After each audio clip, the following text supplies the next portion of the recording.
Colleagues, U.S. opposition to this resolution will come as no surprise. It fails to condemn Hamas or recognize Israel's right to defend itself, and it wrongly legitimizes the false narratives benefiting Hamas, which have sadly found currency in this Council.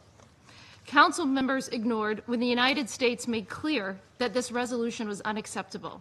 The Council instead adopted for performative action designed to draw a veto that extends Hamas terrorists and those who fund them and support them and gives them a lifeline. Let's recall that Hamas started this brutal conflict on October 7th, 2023, when it perpetrated the worst massacre and kidnapping of Jews since the Holocaust.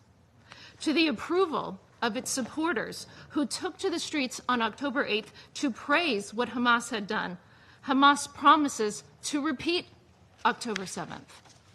Despite everything, Hamas has no regrets. The lives of Gaza's civilians in harm's way are mere tools in the project to destroy Israel. Hamas continues to hold 48 hostages. Those who remain alive are captive in a living hell. It has done so for 713 days. We have seen the chilling videos and images of how Hamas has starved the hostages. In this Council, we have heard heart-rending testimony from freed hostages, how Hamas brutalized and sexually assaulted them during their captivity. Hamas is responsible for starting and continuing this war. Israel has accepted proposed terms that would end the war, but Hamas continues to reject them. This war could end today if Hamas freed the hostages and laid down its arms. This resolution has other serious defects beyond just failing to condemn Hamas. First, the United States has stressed since this conflict began that Israel has the right to defend itself. This resolution seeks an immediate, unconditional, and permanent ceasefire that would leave Hamas in a position to carry out future October 7th attacks, as it has threatened to do so many times. This resolution draws a dangerous false equivalence between Israel and Hamas. There can be no equating the two, full stop. The hostages in this resolution are a mere afterthought. The United States will never accept this. President Trump will never accept this. He has made clear all 48 hostages must be released now. This resolution also refuses to acknowledge and seeks to return to a failed system that has allowed Hamas to enrich and strengthen itself at the expense of civilians in need. This resolution wrongly references the IPC report with its flawed methodology, changed standards, and clear bias. Gaza has humanitarian needs because of Hamas, and because the international community turned a blind eye to the true use of the billions in aid that it provided. Israel takes clear risks by working every single day with the United States and regional partners to deliver aid to civilians, as we witnessed today. As Ambassador Huckabee said, initial reports show a terrorist arrived at Albany Crossing, driving an aid truck intended for Gaza, and murdered 2 Israeli soldiers. This heinous act betrays the trust in humanitarian efforts. We offer our condolences to the bereaved IDF families.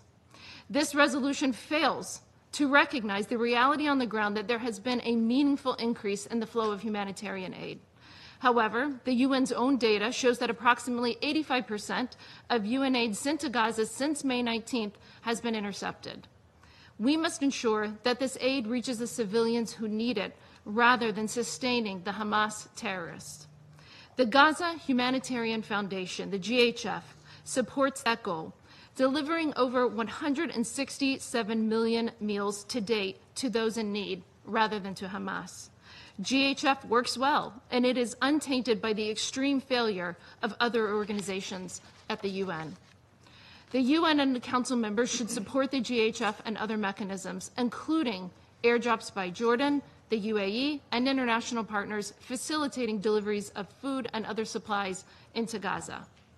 These mechanisms have delivered humanitarian assistance and other goods to those in need and denied Hamas the supply on which they have come to rely. So, the United States rejects this unacceptable resolution. It is beyond time that Hamas release every single hostage now. and surrender immediately. The United States will continue to work with its partners to bring an end to this horrific conflict for the sake of the people of Gaza, who deserve a future free from Hamas, and the whole Middle East, which is ready to move into a new chapter of peace and prosperity.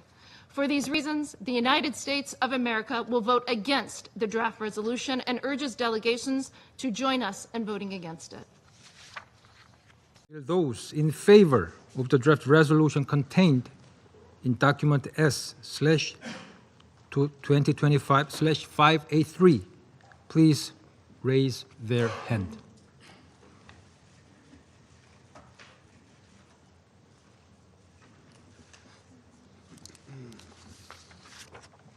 Those against?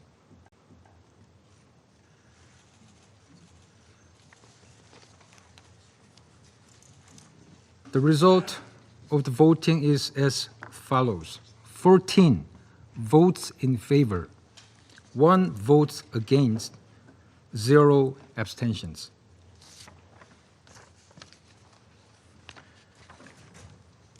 The draft resolution has not been adopted, owing to the negative vote of a permanent member of the Council.